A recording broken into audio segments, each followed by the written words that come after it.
And as the cat walks across the keyboard, oh, we're live. Oh, I don't have a cat. I'll get my dog and I'll across the screen join in. My cats are bigger than your dogs, let me tell you. One of your cats is bigger than both of my dogs put together. Yeah. Right, I'm just sticking Instagram up, which will. Right then, is there anybody on? Hey, Debbie, man. You can see. Amazing. I get to see the comments too. Hey, all the drivers are coming on. Debbie, you've got yourself a gold. Has book club finished? Can you see them, Sam, the comments? I can. I can see Sarah as well. I recognise some of the names. Hi, Leanne. This is so cool. Yeah. Hi, Gillian. Gillian, you've gone and got yourself a silver. And Vicky Vivas has got a bronze. Hi, Anne. Oklahoma Anne's on. How lovely. We call her that because she's from Oklahoma, funnily enough. And she's also in the tribe. She keeps everybody. Hi, Anne. Hello, Instagram. And obviously we'll be on YouTube as well. Hi, Touring Chris. It's odd how the names are always weird on Instagram. Not that Touring Chris is a weird name, but do you know what I mean? It's people's proper names on Facebook. And Mel, I love that surname, Leggett. That's what Sally wants to do every time I put her up on something she said, or every time I question her, she wants to Leggett. Leggett. I know, it's a great name, isn't it? Hi, Diane. Lovely to see you. Oh, God, honestly, why have I got my top on? I thought I might have a shower and do my hair and stuff for this, but I thought, what's the point of that? And you wouldn't recognise me. So we've just not had a chance today. It's been one of them. And I was in bed. All I've done is put a t-shirt on. I'm naked from the waist down. I didn't even bother. I just thought, well, I'm sitting down. What's the point? That's the best thing. It's a good job I'm just not naked from the waist up, though, Sam. Just don't forget, if you stand up, you're in a world of trouble. Oh, hi, Tiff. Tiff's on. Yes, Tiff. Mum parked outside your shop while we went to change your wallpaper books. So Tiff has a lovely clothes shop in Lancaster. Not that there's many in Lancaster, but right. So thanks, everybody. I just wanted to get Sam on because I don't want to get over yourself. A lot of you might not have met Sam, and Sam Wilde. His name looks a bit wild with that hairy beard, although he did shave it off last year, and everybody in the tribe. I think the general consensus was grow it back again. Yeah, and my son, I said to my son, I was like, "Do you like it?" He was like, "No." He didn't recognise me to start with. I walked downstairs and he's like. Now, Sam is, for those you don't know, Sam is, I don't know, what would you call yourself? Is it transformational mindset coach? Or, you know, people call me many things, Sally. Yeah, me especially. But yeah. I've met Sam now. We've met in a business group, didn't we?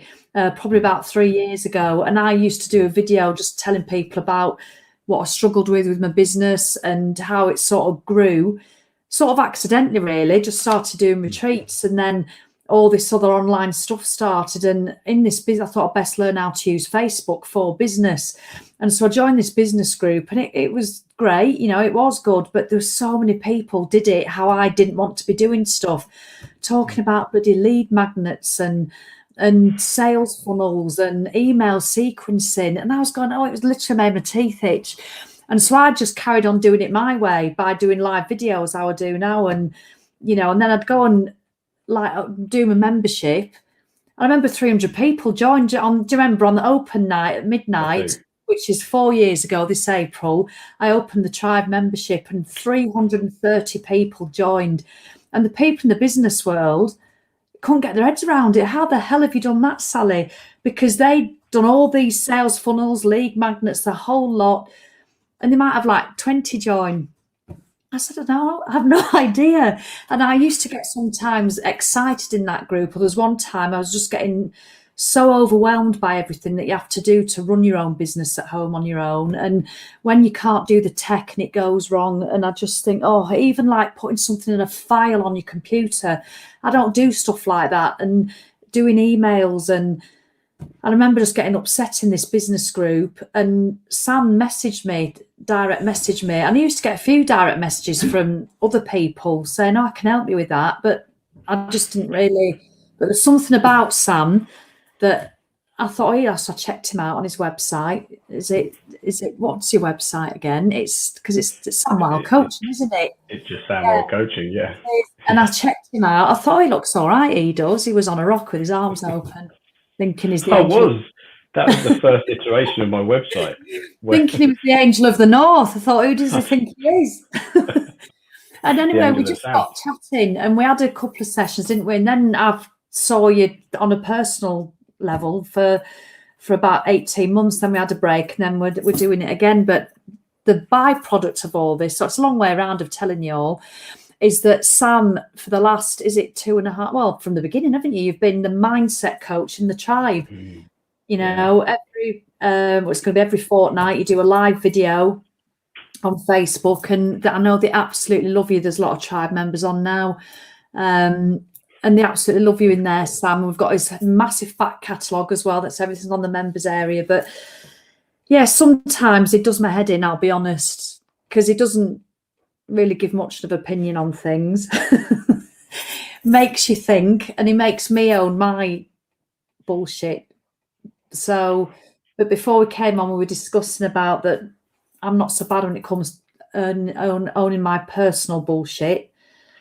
It's more the business side that I struggle with a bit more. So, Sam, do you just want to say hello? Because I've not let you get a word in yet. So you've got like 4 seconds. There's nothing else to say now. I think you said it all. Yeah, I mean, people call me many things, Sally, depending on who you ask. But for me, I just call myself a coach because, to be honest, that can look so different to whoever it is I'm working with. The thing about coaching, like I think you hit the nail on the head, Sally. It's like, it's not about my opinion. Like I believe as a coach that the person in front of me has what they need. They have everything they need to navigate anything they have going on in their life and to create anything they want to have in their life. And that's always been true. I've never ever had a time where that's not true. And one of the things I always see, I often see in this world, is we're so quick to give advice. We're so quick to say, this is how to do it. But when we really slow down with somebody and make what they have to say more important than anything else in that moment, you start to see a transformation. You start to see confidence. You start to see certainty. You start to see empowerment and decisions and choices that they wouldn't otherwise have made. So yeah, I mean, I'm essentially, I'm a transformational coach, or a life coach. I call myself a life coach. Yeah, and I have my life coaching school now. I mean, how cool is that? Yeah, that started this year. So yeah, we're very much life coaching here at Sam Wilde HQ. Yeah, I mean, you're full on, aren't you, with it all, really? But it's always so lovely to have you in the tribe, just giving you wisdom. I mean, I think, sorry, the cat's chasing each other. I think we offer very often a very similar message, but we obviously deliver it in a very different way. In which, I mean, my lives on Get Over Yourself, you know, on a morning, especially like the owning the own bullshit one. I mean, if I can give an example of what I mean by that in a sort of self-care state, I mean, people like making the excuses they don't have time to do their exercise, and they start reeling a whole 27 reasons why they don't have time, you know, or they don't want to do this because they're not used to looking after themselves. This is a posh excuse because they never spend time on themselves, because they put themselves last, because that doesn't sound quite as bad as don't have time. But that's one thing I've got quite good at, if I'm honest, that I do tend to own it. Like today, I've not done my run this morning because actually after my live at 6:30 in the tribe, I do a live every Monday morning there, and I've made the cardinal sin of meditating lying down on my bed, and I don't normally do that. Fell asleep for 2 hours. I obviously needed it, and it just put my whole day out. And I've just said to myself, you know, I'll do it tomorrow, and I'll just own it. And some days I won't do it at all. But rather than thinking it's somebody else's fault that they've done that, you know, the fact that you don't want to have sugar, but Janice brings the cake into the office and she said, oh, it was rude to say no. That's just, to me, that's just bullshit. That's blaming somebody else for your choices. So how do you see it manifest in women? And obviously within the tribe, you've got a load of women roughly my age, some a lot younger, some older, but you seem to have ended up dealing with a lot of menopausal women all at once. So how do you tend to see it, not necessarily in the tribe, but anywhere in life, do you see it manifesting? Yeah, it's a good question, actually, Sonia. I think that, interestingly, I tend to work with women between sort of 40 and 60. That tends to be the age range I work with. And it's always been that way. I mean, I do have male clients, I have some younger and some older, but generally that's the chunk of it. And I think the reason that is, or that I see, is that so often people will come, or these women will come to me and say, Sam, I kind of lost myself a bit. You know, I've done what I've done throughout my life so far, and often they have kids, or they've got families, or they've got their careers, and they kind of lost themselves in it. So what they want is to rediscover, to find what they want, and to put themselves first. And often they struggle with that. Or I see people struggling with that because there's such deep conditioning around other people are more important than me. I should put other people first. What I want is less important. And I really want to challenge that, because it's completely the other way around. And I'll share it to answer your question, hopefully directly, Sally. I've got about 20 seconds of memory, and I can't remember what the question was, but I remember thinking this story will answer it, so I'll give it a go. So I had a client, it wasn't even that long ago, and one of her goals that she wanted to achieve was to lose weight. She'd done a lot of other stuff in her life, and she got to a point, she said, now's the time for me. And at one point, I remember this conversation we had, and she wasn't getting what she wanted. She wasn't losing the weight as she wanted. She wasn't active as she wanted. She wasn't feeling as energized. She was feeling a lot of frustration behind it. And the question I asked her was, how are you creating the not weight loss? So how are you creating the not weight loss? And by that, I mean, the question was directly towards her of how are you creating it? Not what's life thrown at you. I can feel everybody now going, ooh. Yeah, absolutely. And good. Like, this is lovingly, right? Because what I want people to do is to wake up to, oh, this isn't about how much time I have. This isn't about the what somebody thinks. This is about how I'm creating it. And we can do that without judgment, right? It's like, it's not, oh, this is your fault. It's, oh, I'm creating this. And I said this to this client. I said, how are you creating the not weight loss? So we spent pretty much the whole hour and a half of our session talking about it. And she shared that she was creating the not weight loss because she was waiting to feel motivated to move. She was waiting to feel right. She was waiting to get into the right headspace. She was creating the not weight loss because she was making her comfortable habits more important than her uncomfortable habits. And by that, I mean, she was coming home, she was slobbing out on the sofa and having a bottle of wine. And again, nothing wrong with that. One of my favorite things to do. And I recognize that it doesn't get me what I want if I do it all the time. And the other thing was that she was creating the not weight loss simply by not doing what she said she was going to do. And that's one of the most important things in ownership about our own bullshit, because if we repeatedly say we're going to do something and we don't do it, we literally create ourselves as somebody who doesn't believe that they're going to do what they say they're going to do. And by constantly not doing what you say you're going to do, you can often lose confidence, you can lose self-belief, and you can say you want something and you know you're not even going to do it. It creates lack of certainty in your own word. And so we worked on all that. We didn't, and interesting, right? She lost all the weight she wanted to lose. She was happy. She was just more confident in herself. And we didn't talk anything of exercise and nutrition, not once. It was all her seeing how her experience plays out and that she creates her experience. And it completely transformed her life. So yeah, I mean, I can't even remember what your question was, but I really hope that answers it. No, but it does, because because you do see so many people, and obviously I'm usually quite, and I don't have an issue with calling people out on their own rubbish, you know, because I've done it myself, you know. It keeps you stuck, and you start to believe. It's the thing that when you believe the stuff that just comes out of your mouth, and the biggest one is, I don't have time. And it amazes me how many women, or not just women obviously, but obviously women's predominantly, who are on this page, you just, oh, I don't have time. And they don't even question it. They don't even question it because, like you say, they are so used to saying it, whatever their excuse might be or whatever their reason is. And obviously some people, there are reasons, and there's nothing wrong with that.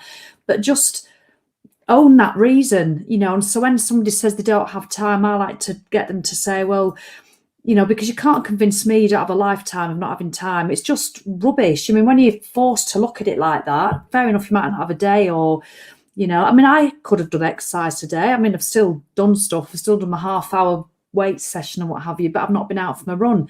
And it's not because I didn't have time. It's just because I simply chose not to do it. Bit more feeling and think, oh, I've got this and that to do.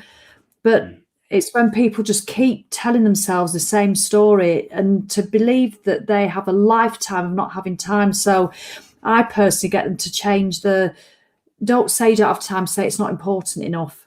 And then the thing is, that feels uncomfortable. Like you say, you've got to become uncomfortable sometimes. When you actually own it and say, I'm not going to exercise because it's not important enough, you get a bit like that. Oh, God, well, that means that's my choice now. It's not time's fault. And that's a similar, very different, but the same scenarios, how you deal with it, with well, yeah, completely. I mean, we all have, as far as I'm aware, we all have the same amount of time in a day. But for me, I don't have time it's like the end result, right? So if somebody comes to me and they say, Sam, I don't have time, where my mind goes is, how are you creating the not time? Like, what are you doing with the time that you have? Because we all have the same amount of time. And I had this, this was last week, actually. I had this with a client. He's a really, really successful business owner. So he owns a really large architectural firm. And his story was, and he's given me permission to share this, by the way, because I said, you got to let me share this with people. Are you open to that? And on this occasion, he was. And his thing was, I don't have time. So we really dug into that. I was like, is it really true that you don't have time? And it was so interesting what he was doing with his time. He spent a lot of his time procrastinating, a lot of his time doing things that made him feel comfortable, no judgment. But it wasn't, the system that he created wasn't set up to give him what he wanted. So we looked at the system and he could see that he was creating the not time because he was using his time for things that weren't serving him. And and what he wanted to do was literally going to take him 10, 15 minutes. And it was taking him weeks to get it done. And isn't it interesting how you can go from, I've got no time, to, shit, if I stop doing all the things that aren't really serving me and stop people pleasing everybody else, I have a whole lot of time. Oh, it's incredible how much time we have. I know it doesn't feel like we do some days, but when you really break down when you just faff and procrastinate, and you see it in the tribe, when what I love about when women in the tribe, because obviously it's all like-minded people and some people are smashing it, others might be struggling and they'll swap places. But I forgot what I was going to say there. It was obviously going to happen, wasn't it? I can't remember. This happens all the time. So you don't struggle with it, do you? well, I do, but after 20 seconds, I think Sarah always says to me, I have the menopause. Yeah. I'm like 37, and I think I've had this since I was 20 years old. I just randomly forget what I'm talking about. Yeah, I mean, I just literally lost my train of thought. And I don't call it losing my train of thought anymore. It's just it literally just goes out like I've lost half of it. But no, I was saying, I think seeing it in the tribe, how they support one another, and it still hasn't come back. So I may as well just let you speak about something else, Sam, because I just can't remember what I was going to say. It might come back, but it's highly unlikely. But the other one, which I think also is sort of owning it, and I know we think very similar on this, because you did respond after one of your lives in the tribe a few weeks ago. I saw your comments and it had me howling, because what's one of the words that pisses me off a lot, that when people say they don't have time or I suggest they do something, what's the one word that you know is going to really light a torch paper? When so many. They won't say they'll do it. They'll try. They'll try and do it. Try. It's just like try my way. Because you said try, literally that makes me want to reach the antihistamines when I hear that word. You either do it or you don't. I know you can try your best, but it's just not a commitment to yourself, is it? To just, I'll try that and see how it goes. Well, again, so the word is the end result, right? So if somebody says to me, try or wish or hope, yeah. What I'm curious about is, why are you choosing that word? So do you not really believe that you're going to do what you say you're going to do? right? So I'm always listening. So my clients are talking and they say, if it's something like, I'm going to try, it's like, well, what does that really mean? Like, when you make a decision to do something, where's that coming from? Is it coming from a true commitment and a dedication and yeah, I'm going to do this, and certainty? Or is it coming from, yeah, I'm going to tell you I'm going to do it, but I'm probably not? Or so it's, for me, it's like, what is creating that word? Because try, wish, hope, they're really, well, they're weak.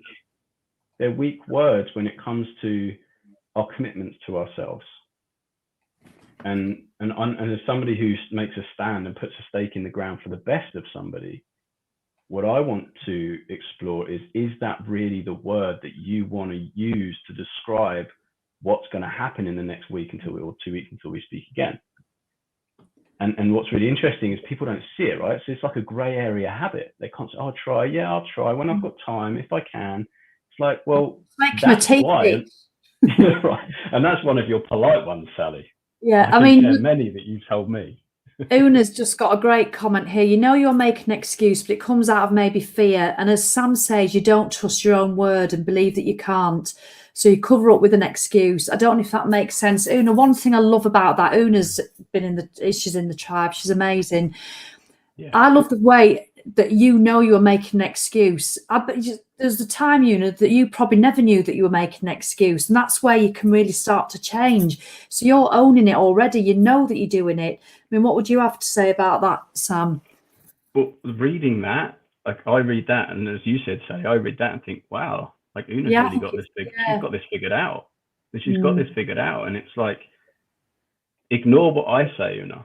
Like, if you're noticing that you're making an excuse out of fear, and you've heard me saying you don't trust your own words, so you cover up with an excuse, you've already got the information there. Oh, I'm reacting out of fear and I'm covering up for an excuse. What is it that I really need?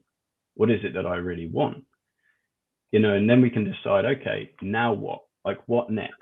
Like, because it sounds to me as if, I don't know Una very well, but it sounds like she's got it figured out. I mean, she's done brilliantly. I know she's put some posts and it's just been great. But that's the first thing I said when I read that, is that it's a huge positive, you know, because Una, I want you to really acknowledge it. Like Sam says, the amount of people who don't realise they're making excuses.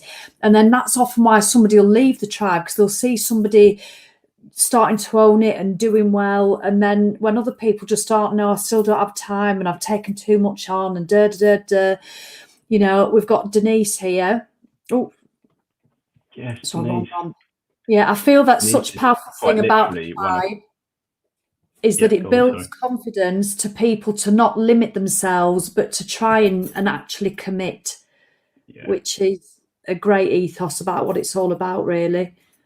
Yeah, exactly that. Actually commit. Those are the words, to commit, not to try, but to commit. Absolutely love that. And going back to something that Una was saying, and this might make it a little bit clearer.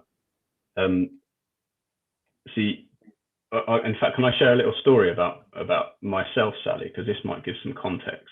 You most certainly can, yes. So this journey all started for me because of a diagnosis I had. Like I was diagnosed as male infertile, essentially, and just to give some ideas what that did, it kind of sent me into a really dark place, right? It was like it challenged every bit. Sorry to ask you to repeat it, but it was a bit muffled when you said it, what you suffered with. Sorry, yeah, that's right. Male infertility, basically. Right. So I was told that I wasn't going to be able to have my own kids, which essentially turned out not to necessarily be true, but it was a bit of a mission to get there. And what that did was it sent me into my own stories, big time. I went to a really dark place, very anxious, had panic attacks and all sorts, because I was believing the stories that were going on in my mind, right? So what I was listening for was, I'm not a real man, I'm not good enough, I'm not worthy, I shouldn't be married to this person. Like, so all these stories started to come up for me, right? And what I was listening to were the stories. So that was creating my reality. It wasn't until somebody said to me, Sam, what if those stories aren't true? What if those stories aren't true? I was like, oh, well, I've never really thought about that before, because I've always believed that what thoughts are in my mind must be true because they're in my mind.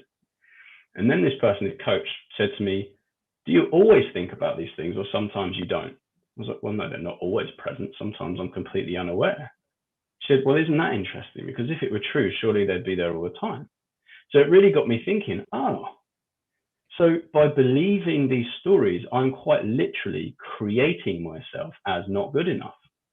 Because when I believed I'm not good enough, I went out into the world as not good enough, as trying to prove myself or trying to justify my existence in some way. But when I chose not to believe that they were true, to not believe that I'm not good enough is true, it's just part of the conditioning that I had within me, I was free to choose something else. It was like, well, I don't want to create myself as somebody who isn't good enough. I want to create myself as somebody who is good enough and is worthy. So by listening, by choosing and listening to the thoughts that we have the ability to create ourselves however we like. And it takes time and there's some process to it, and it's messy and it's uncomfortable. None of this is like straight shooting. But I want to offer that up because it's something that Una said around our word to ourselves. And it really depends on what we're listening to. And if we're always listening to all the reasons that we shouldn't, can't, or we're not good enough, if that's all we're hearing, that will become our reality. But if we stop, notice the thinking, and then choose something different, to choose to live into something different, that takes us on a completely different trajectory. So can I just play devil's advocate for a minute? Of course. So you're saying that, and I'm going to forget. Used to that. So playing devil's advocate with that is like the thing, you know how much I love Joe Wicks. I just love his stuff, love his ethos, love everything. But the one little thing that sometimes I feel he doesn't get us, certainly with women who, you know, a lot of women especially, is that he'll go out and he'll have a blowout and he'll do this and he'll do it for 2 or 3 days or a couple of weeks even, and then he just gets back on it, you know, and that's how he lives, and it's brilliant. But a lot of women really fail to do that, myself included. One of those blowouts can go on for months, for years. I've done in the past, or controlling it with daft diets. And that's one thing he doesn't seem to sort of get, is that, so playing devil's advocate, you saying there, you've got to start thinking differently or do something. What if you're talking to somebody who's just that can't be arsed, and in the middle of a 6 month, I'm eating shit, I've put on 2.5 stone, and I just literally, I know what I need to do, but I'd wake up every morning. You can tell I'm speaking from experience, can't you? I wake up every morning and I just think, right, today's going to be the day I'm going to do this, this and this. And you wake up and you think, oh, fuck that. I'm going to eat Cocoa Pops. In fact, I'm going to go out and buy some. Don't even like them. I'm going to have toast. I'm going to have toast. I'm going to have this. I don't want to eat well. I'm going to just eat shite. Yeah. So what would you say to somebody in that position? Which I know you do all the time because we have you in the tribe. So I just want other people to. Yeah, it's interesting because, I mean, if get a freaking grip. Well, but to be honest with you, what I never want to do is play into somebody's own stories about they're not good enough and beating themselves up. So normally that behavior is derived, in my experience, from I'm not good enough, or an insecurity, or, you know, just habitually not thinking in a way that's me first, that I'm important. So one of the things, generally speaking, I'm always working with somebody on is self-forgiveness and self-acceptance. And it's interesting that there's a direct correlation, especially in my work with people, that when we do more and I'll explain why this works, more self-forgiveness work, more self-acknowledgement work, it completely changes somebody's experience of themselves. So I wouldn't say anything to them apart from, can I help you? Because first things first, I can't do anything with somebody unless they're willing to do the work, right? No one can. Like, it's got to start with, I'm choosing to do the work. Now, how do I do it? That's different. But if somebody really is in that slump of, I can't be asked and I'm not going to do anything, man, we've all been there. Like, it's like, I'm totally accepting of that. It's like, I hear you, and that's okay. Because I don't want anyone to be beating themselves up. They're a human. So the reason that I say self-acknowledgement and self-forgiveness work is so important is because, let's say every night you go to bed and you do 10 reasons you hate yourself, and then you get up in the morning and do another 10 reasons you hate yourself, that is going to set up a context of how you experience yourself as pretty negative, right? It's like, oh man, I'm kind of sick and tired of beating myself up, and I've got all this stuff going on. So we're focusing on the things we don't like. And that can generally be true for a lot of people. It's what we're conditioned to do.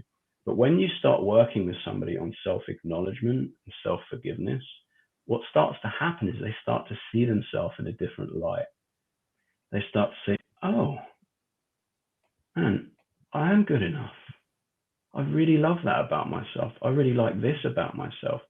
So the focus of their moment by moment experience begins to shift to one from I'm not enough to, wow, I'm a really awesome person. I really deserve my goal. I'm really happy in my own skin. I really like myself. And that completely changes how somebody works towards their goal and whether they're able to achieve it or not, through one of resistance or one of ease. And that the amount of work that we do on that is so key to somebody's self-happiness and self-creativity.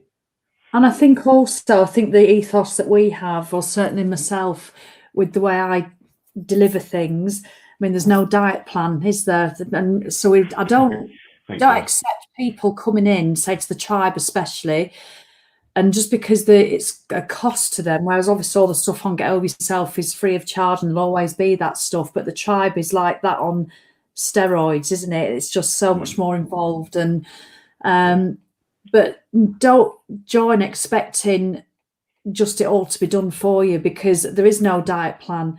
There is no, the best diet plan. And don't you love it, Sam, because people lurk in the tribe. Some people are really, expressive and they post most days. And there's other people, probably a lot more than there are prolific posters, who don't post at all. And they're just taking all the motivation, inspiration. They just take it and they listen to Sam's videos and mine and Simon's.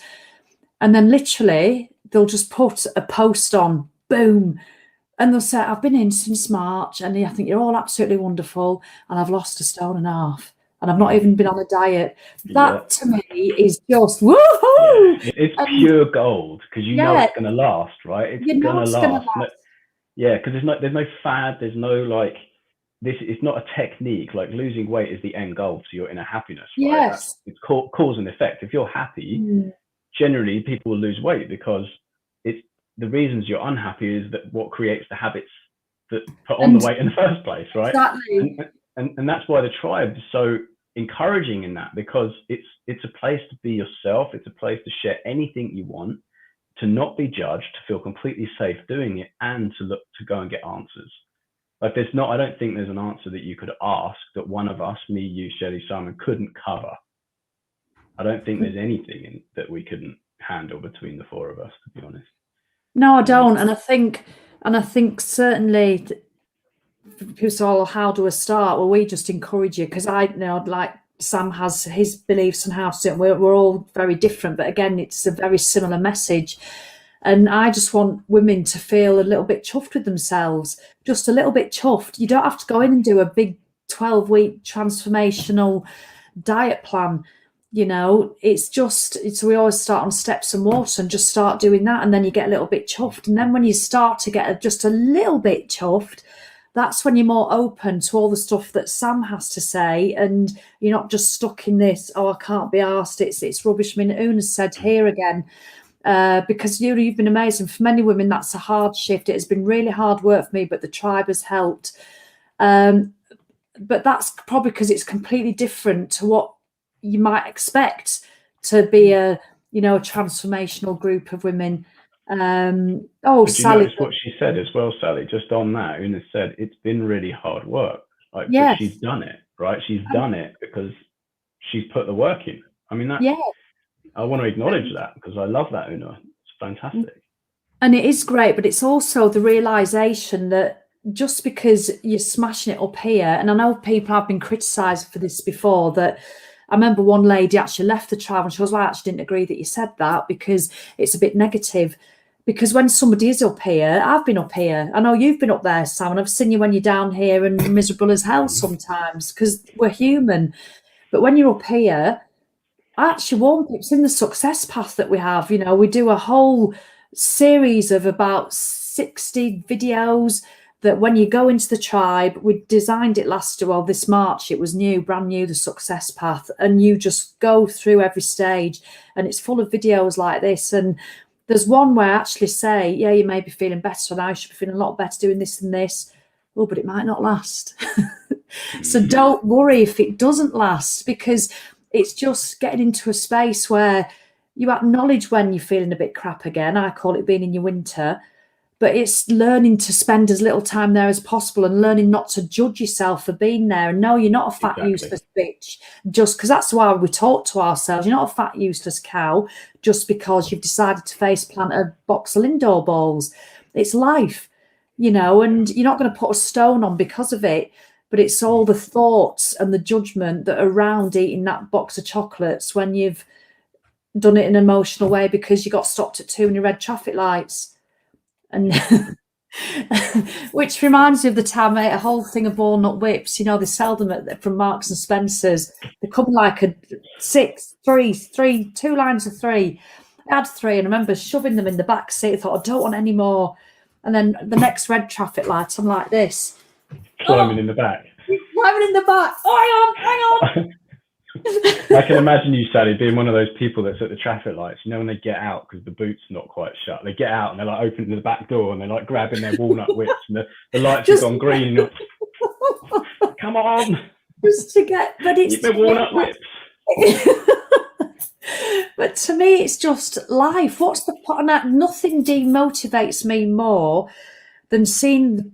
No, I'm not talking about anybody in particular, by the way, but the polyperfects on Instagram and that you've got to be such a way and be such a weight and eat like this and exercise like that. And it's just not real. You know, you can't, anybody can stick to a diet short term or long term if that's what they want to do. But it's just learning to navigate all the stuff. And what I love in the tribe is we've got a back catalogue of 100 of your Facebook lives that you've done. So there's one in there, all titled Toxic Goals, Anxiety, When You Feel Like This. And people binge watch them. I know they do, you know. So it is just fabulous. If there's any questions, Si, if anybody wants to ask Sam a question, look at that, Denise, again. So I've just picked that up because even though we don't talk about weight loss a lot in the tribe, this is what happens. I've lost 3 stone whilst being in the tribe for 3 years. No diet, no meal plans, just great accountability. I eat what I want when I want, as my whole beliefs around diets have changed. I'll never be on one again. Likewise. Now, I'll be on a bit of a structured eating plan, but I'll never be back at Weight Watchers, or I'm doing a bit plant-based at the moment, just to experiment with my mood and my tiredness around the menopause. But Denise, yeah, if you do join the tribe, Denise will come and get on your nerves on a Sunday afternoon. Anybody joining me tomorrow at 10 to 6 for a workout?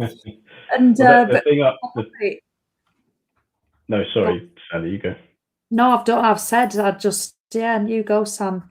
What I was just going to say is because it was up there and it just prompted me, and I've got to get in quick so I'll forget it. What I love in what Denise just shared about her losing weight, no plans and no kind of real. There's been structure, obviously, but no plans or anything like that. Was that I know Denise, and one of the things that I know about Denise is that she's done the inner work that we're talking about here, right? Yeah. So she's done the work on her own, her inner work in herself, and that's what's had in as far as I can see. And Denise will share what she thinks, but that's what's made the difference, right? She's listening to you. She's listening to how you are, right? I don't think Denise has missed one of my Monday lives, you know, because I do a live every Monday morning. It's not fitness, it's just chat. And I don't plan them ahead like the business world suggests. You should have it all planned, because I've got to speak from how I feel at the time. And I can do my live on a Monday and I can stand there and cry in the kitchen because I'm just having a really bad time. Or I know that you think, well, what do I want to join that for? Because I want to be motivated. But I'm always just honest in how it is myself, and hopefully I can only ever teach and inspire from what I'm feeling. And hopefully most of the time it is. But even the sad videos, I remember that one I did. You know, I used to like a bobble hat, Sam. And I remember I'd been out for an early morning walk, and I just was feeling, it must have been pre-menstrual because it was a couple of years ago, and just shocking start to the week. And I remember coming and doing my live, and I just pulled my bobble out over my head like that. But I could feel through the camera the support of all these women, and the fact that that gives them permission to also, don't get me wrong, we're not a bunch of miserable bitches by any stretch of the imagination. But when I see what we do compared to Weight Watchers, Sam Wilde, and being on a diet, when you're on a diet like that, the only focus tends to be getting smaller. And that is the focus. Whereas how we do it, that is the byproduct of, like you said, of why Denise has done so well, because she's done it here. And not a lot of people offer all that. And that's our priority, is to offer all that mental health. And just, you know, look at that, Trace. We laugh and cry with Sally, and that's okay. You know, Trace is our dancing queen on a Friday. But it's just lovely having you in there, Sam. I mean, obviously I wanted you on anyway, and you're more than, if you like Sam being here. Somebody just said, I saw before, I forget who it was, I love what this man's talking about. I'd love to work with him. That's how it is. Well, that's a great compliment. I appreciate that. Yeah. Oh, so Katie, I've eaten crap all weekend and again today, and I feel guilty now. So just help her out with that one, Sam, because a lot of women feel like that. So thank you, Kate. Let me just pop it on. Well, to be honest, and again, this is every coach will have a different opinion on this. But for me, what I always want to know from somebody is, what do you want to create? So what do you want? So if for you, it's weight loss. We want to be looking at, how are you creating not weight loss, and answering that. And the other thing is being really forgiving of yourself, right? You're a human. And the guilt isn't the problem for most people. It's that they have the guilt drive them. They have the guilt be something that weighs on them, that's really heavy. Now, a feeling like that, a self-judgment of, I am guilty, I shouldn't have done this, that's an opportunity for self-forgiveness, right? So it's like, I forgive myself for thinking that I shouldn't have a blowout sometimes. I forgive myself for thinking that I should always feel motivated. So we're starting to work on, so we're forgiving our humanness. They are our opportunities to work on ourselves, rather than being something that's like, oh man, I've got to avoid this, this is horrible. It's like, now I can do some self-forgiveness work, some self-acknowledgement work. That's all it is. And then what we start to see over time is less guilt. It's like, I can have that blowout without feeling guilty. It's like, I'm going to choose to do it. Cool, I'm up for that. Move on, right? So it doesn't weigh as heavy. It doesn't mean anything. But that's like going and having, I love a duvet day occasionally in bed, you know, where you just plan it and you think, do you know what, I'm just going to eat toast, egg sandwiches maybe, and binge watch Netflix, might get up halfway through the day and then get back into bed. And when you plan it, it's the best thing ever. But then you can have a day equally where you end up doing nothing. You end up eating egg sandwiches and toast and binge watching Netflix, but you do the whole same scenario with guilt. And so it feels bloody awful. And what I love about what you say there, Sam, about how you're creating your not weight loss. I mean, that is the best question for, rather than saying, why aren't you losing weight? Or why aren't you, you know, what is it can you do? But what are you doing? How are you creating your not weight loss? You're really forcing somebody to think, well, actually, I'm binge watching Netflix every night. I'm eating crap. And you really force people to own up. Why is it not happening? You know, but to do it without guilt and shame. Well, exactly that, because we're always creating something. Like creation just constantly happening. Like, there's an energy behind life. It's like we're always creating something, whether we're creating weight loss or the not weight loss. It's just information. That's all it is. We've got Vicky here from Zambia. I love another lovely tribe member. I didn't know they're all coming on tonight. Well, they often come on, get over yourself. I think they'd be sick of us. My year in the tribe has been such a journey of self-discovery, growth and fun. I look forward to getting up, exercise and being part of this amazing group and all it has to offer. Now, Vicky's a regular poster. She does a bouncing post on a rebounder and gets everybody, you know, because you don't have to have equipment. There's loads of stuff in there that you don't need equipment, but there are some spinning classes, some rebounding videos. And so Vicky's come in and taken the bull by the horns for the last 12 months and done brilliantly. But don't feel you have to do that. You can come in, introduce yourself, but then that's it. You don't ever have to post again if you don't want. And there's nothing worse in groups where you get forced to post, because everybody's motivated differently. You know, that just wouldn't work for some people at all. And just share this one with lovely Mo. When I joined in March, I barely got any steps in or even thought about the importance of keeping moving. I love how you say that, Mo. Now I'm averaging 14,000 steps a day without even thinking about it. I love that mindset shift I've had since joining the tribe. And that's what it's all about, the mindset shift. Best decision I ever made as an investment in myself. Well, Sam, you'll be all over that one, won't you? But all over it, the investment in myself. That for me, the minute somebody says, I'm putting this down for me, I'm putting a stake in the ground for me, that's when the game starts to change. That decision of I'm putting myself first, that's when things without guilt, because you damn well deserve it. I mean, look at that, Donna. I feel like I'm having a light bulb moment. Which and you know, Sally, even if there is guilt, who cares? Like it's like an echo of who you used to be, and it might be present for a bit, and that's okay. That's where the forgiveness comes in.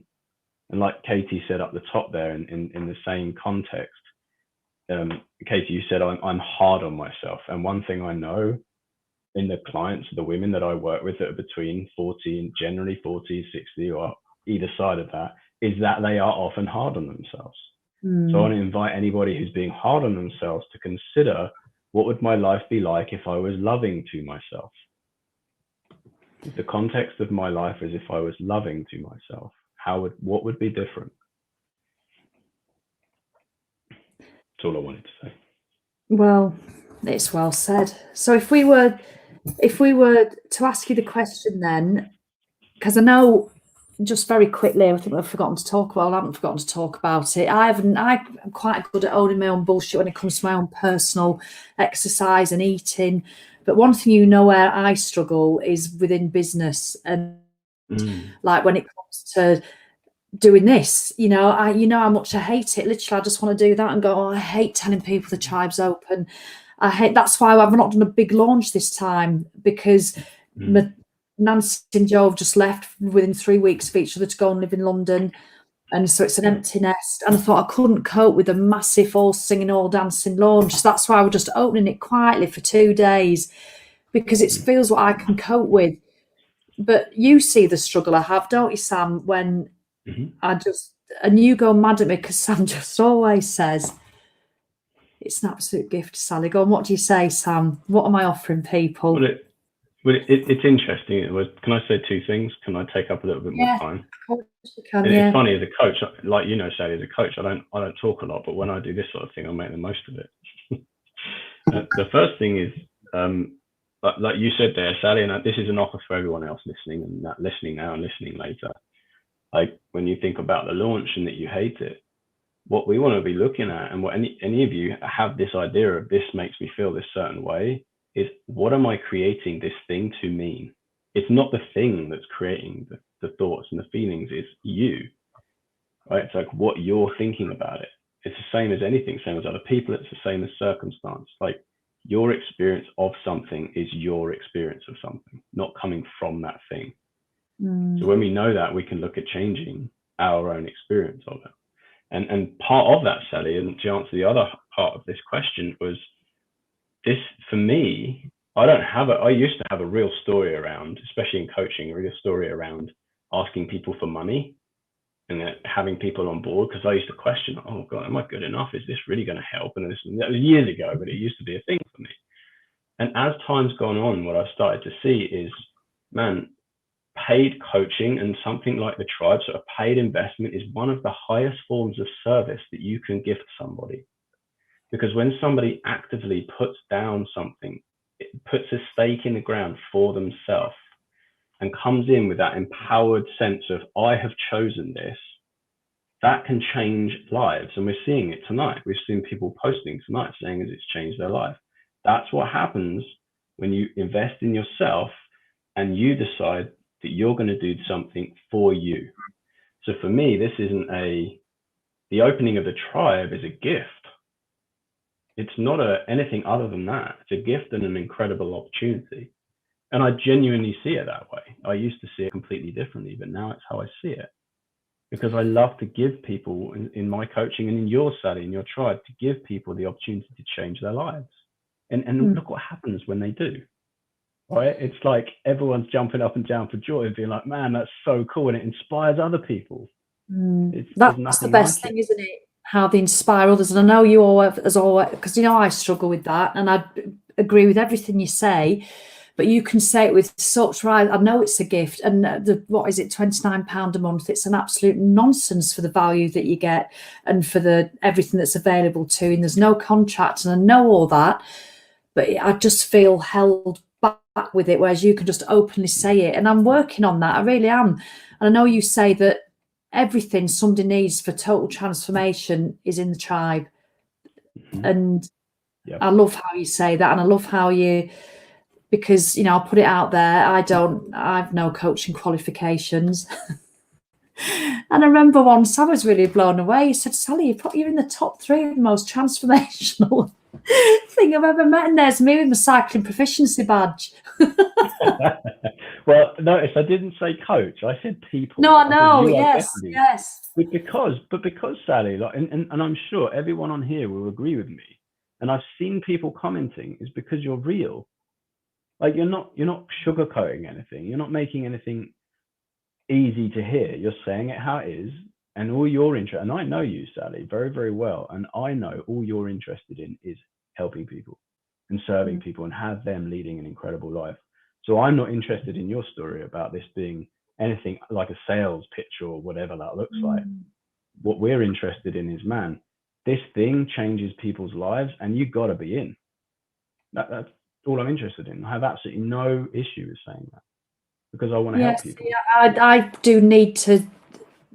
So we're having some live coaching now, aren't we? I do need or would like, and I really would very much like to do that, rather than seeing stuff when I do launch stuff, whether it's the motivated menopause or the Nordic walking course or the tribe opening. I would just love to, when I imagine that, could I ever be like that, like how you've just said, you absolutely need to be in. Why wouldn't you? I did have a little bit of an epiphany on Facebook Live a couple of months ago, and I said I'm just sick of not doubting it, but feeling icky when I do it, because there's no reason to be, because it's frigging excellent. And you see the transformations of people and how it does change people's lives. And so I will continue to work on it, Sam. Yeah, but I want to make it clear, right, that it doesn't mean to say that sometimes when I say those things, or that I'm having let's talk about a proposal conversation with a client, we're looking at working together for a few months, whatever it looks like, that there isn't story and thought in me that has like niggles and doubts and all that sort of stuff. Some just don't care. I'm not interested in that. That isn't what I want my experience to be. So I'm not interested anymore. It's like, what I want is, this is about the person in front of me, and what do I have that's going to help them this? And that's the creation piece we were talking about earlier. It's like, what do I really want to live like? Who do I want to be? So I wanted to offer that, because it's not that I don't have it, it's just that I don't care that I have it. Well, I think that's probably good, because look at the time. Can you believe we've been on nearly an hour? Bloody hell! And I was thinking, God, we're going to struggle with half an hour. Yeah, no. So we'll have to do it again if people want us to come on again, because it's been lovely having somebody, to. So if anybody, I mean, there is a wait list for the tribe. You don't have to wait much longer. It's Wednesday and Thursday. But you know how the algorithms work on Facebook. I will be doing some live videos, but you might not see them. If you want to be absolutely assured that you get an invite to the tribe, just write me in the comments, and Sam will come on and he'll give you the link. He will come on and give you the link, and then you can just sign up to the waitlist. Then you'll get an invitation sent at 6 a.m. on Wednesday morning. You don't have to be waiting for it, by the way. It's email. So just say me in the comments if you do want to get an invitation sent to you. But just know there's no contract. I mean, we've not even told you really what's sort of in it, in the tribe. On the link that we send, you can go and have a look at everything that's in it.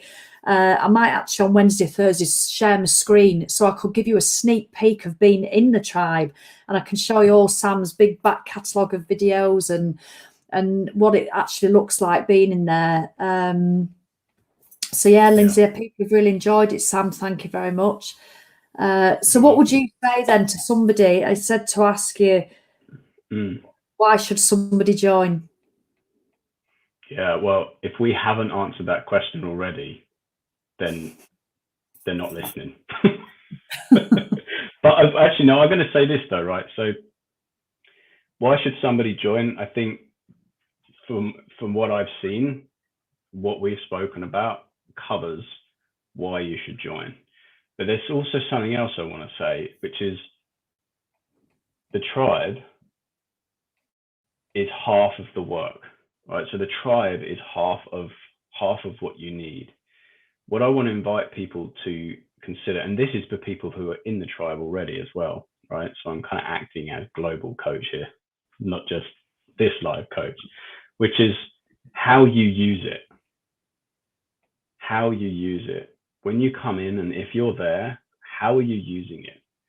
Like, are you using it to create change, or are you just taking information? Are you listening to the lives? Are you using all of the stuff that's there to create what you want to create? Because it doesn't matter how much me, Sally, Simon, and Shelley do. It's about how you are willing to be when you're there. And we as a group, us four and the tribe, will support you in being what you need to be to get what you want to get. But you got to get stuck in and do the work and ask the questions and listen and just get into action. Yeah, or listen quietly. You don't ever have to comment and post if you don't want. Yeah, absolutely. That. You know, Carrie San. Yeah, totally. Carrie San, who's just done amazingly well. I know she's had huge insights. Well, I think she joined in March. She says it's an amazing transformative cuddle. How cool is that? Yeah, so I love that, Carrie San. That's a lovely way of putting it. So yeah, like if you're watching on catch up, do you know, I've not even asked you to share this video. If anybody's that you're still on, obviously there are still people on, please do hit share. I know it's an hour long, so they might think, what the hell are you doing, Janice? I don't want to listen to that. And that's fine. But if you're watching on catch up, please do comment, because I still come in and I'll catch up on the comments. And if you want an invitation, send it on Wednesday morning. Just write me and we'll make sure you get it. Well, you've got to, and we'll give you the link, and then you can just join that link and you'll go on the list. All right then. So thank you ever so much, Sam. And I'll just end this broadcast, and we'll see you. What day are we on now? Monday. Wednesday morning, you're in the tribe, aren't you? So his work 8:30. Right, so if I end this broadcast, I don't know if it cuts us off or whether it just ends broadcast. Lend it and see. But if it cuts us off, Sam, thanks. Bye, everybody. I won't take it personally. Oh, look at Great to see you guys. And I'm glued to hearing Sally's motivational quotes, and she has done for a massive favour. Oh, that's so good, Claire. Well done, you. But again, that's what Sam would say. You're showing up and listening to the stuff. Brilliant. All right, everybody. Thanks for joining us. Much appreciated. Now have your time. Thank you. Yeah.